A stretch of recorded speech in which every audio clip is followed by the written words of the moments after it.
him. One of the most dramatic and gallant feats of this war has been performed by the 1st Allied Airborne Army. These men did not fail. In the 9 days and nights they fought, they held the Nazis back. Thanks to their courageous sacrifice, Nijmegen Bridge, undamaged, is in Allied hands.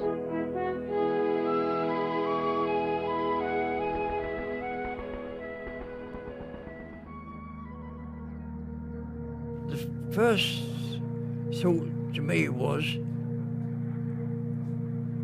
that, you know, we've been playing as soldiers, this is real. You know, because you're fighting to stay alive. That's the point, and there's no going back. Got to get down there. The only time it starts sinking in, when you see how many planes are there. The whole place seems to be studded with planes, and then you think, oh God, this is not just one-off. But nobody seemed to be worried. Yes, it was for something, because I've no doubt that Nazism wasn't going to stop. It had to be stopped and had to be gotten rid of. Do you know one of the things that stuck in my mind? I wasn't married, I had no children, I had nobody to lose.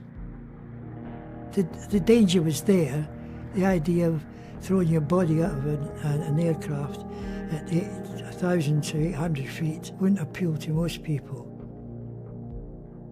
People cannot understand that the ferocity that overtakes you, almost a madness, justifiable madness, but you respond to what the requirements are. And if it means you've got to shoot somebody, you shoot somebody, you know. Market Garden, we didn't have too much say in that. We'd heard rumours before we left Britain that there were Germans and tanks in the woods round Ginkle Heath, all tucked in. And when we were coming down, we saw them, these snipers, taking aim. But that's war, isn't it? And when we came down all right, no problem. The thing that does go through your mind is you hope the chute opens. I mean, that's the natural thing. And I was fortunate enough that for me it always did. I know it sounds ridiculous. When I was captured at the time, I was absolutely furious. You know, immediately plans were forming. When I heard we were going to Paris, I thought, well, that's it. If you can't escape there, you know, you're never going to make it. I knew I'd been hit as I came down. I felt this poof. And when we got down, I wasn't allowed to go to the hospital in Arnhem because the Germans had taken that over. I had to go to a temporary hospital in Oosterbeek, which was 12 miles away. And I was there for about 5 days until the Germans decided to take us into Germany as prisoners. The regiment is what it was all about. You know, you joined and that's got to mean something. And that's the way that it is.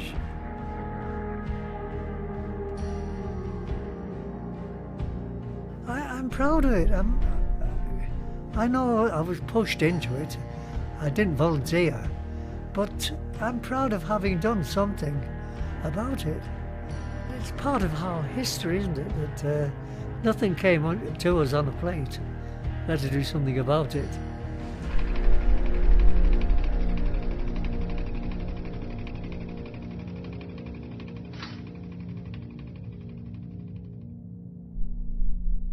There's just one thing. I mean, if freedom is at peril, you've got to do something, because it'll go. the air you breathe is because people are lying in cemeteries all over the place. That's what it means. You know, you don't have it as a God-given right. You've got to fight for it. And I would, yes, I would.